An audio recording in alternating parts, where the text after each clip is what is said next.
بسم اللہ الرحمن الرحیم۔ عزیزان من، آج ہم سبق پڑھیں گے لڑی میں پروئے ہوئے منظر۔ تو سب سے پہلے ہم الفاظ کے معنی دیکھتے ہیں۔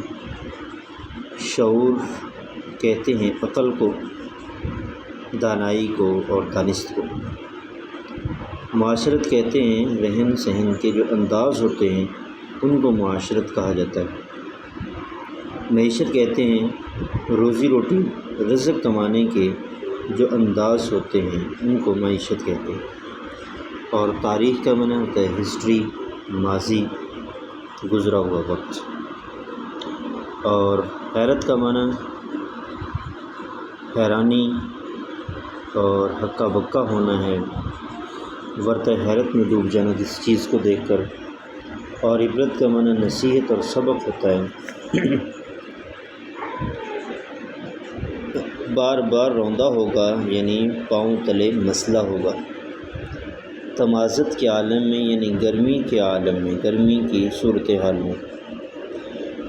خرد کہتے ہیں چھوٹے کو اور کلاں کہتے ہیں بڑے کو۔ سرائے کہتے ہیں مسافر خانہ جہاں پر مسافر یا قافلہ قیام کرتا ہے، اس منزل کو سرائے کہتے ہیں۔ اور قلعہ کہتے ہیں ایک مضبوط دیواروں سے بنی ہوئی عمارت ہے جس کو دفاعی مقصد کے لیے استعمال کیا جاتا ہے، اسے قلعہ کہتے ہیں۔ اس سے آگے جی سنسکرت قواعد۔ یہ سنسکرت ایک زبان ہے، اس کے جو اصول و ضوابط ہیں ان کو سنسکرت کے قواعد کہا جاتا ہے۔ فرصت کا معنی فراغت اور گندھارا کا پایا تختہ یعنی گندھارا تہذیب کا جو مرکز تھا وہ یہ ہنڈ تھا۔ اور شاہانہ انداز میں کا معنی اپنے شان و شوکت والے انداز کے اندر بہرات۔ عظیم الشان قلعہ اٹک، تو بڑی شان و شوکت والا جو قلعہ ہے اسے اٹک کا قلعہ کہتے ہیں۔ عینی شاہد اور چشمدید گواہ، ان دونوں کا مطلب ایک ہی ہوتا ہے کہ ایسا گواہ جس نے تمام معاملات کو اپنی آنکھوں سے دیکھا ہو۔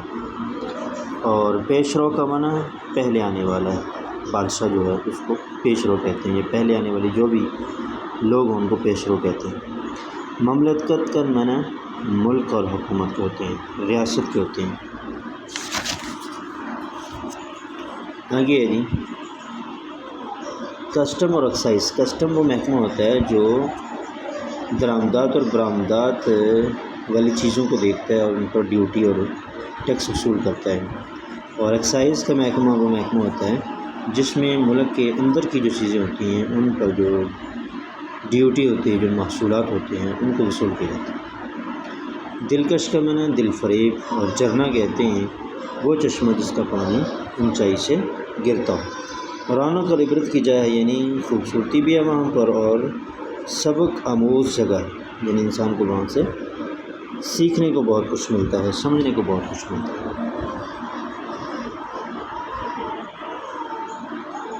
آگے جی گیان دھیان کی کرنیں ایک عالم کو منور کیا کرتی تھیں۔ گیان دھیان کا معنی خدا تعالیٰ کی ذات پر غور و فکر کرنے کی جو کرنیں ہیں وہ اس دنیا کو روشن کرتی ہیں۔ آنکھیں موندے سو رہا تھا یعنی آنکھیں بند کیے ہوئے سو رہا۔ لشکر جرار کا معنی بہت بڑا لشکر۔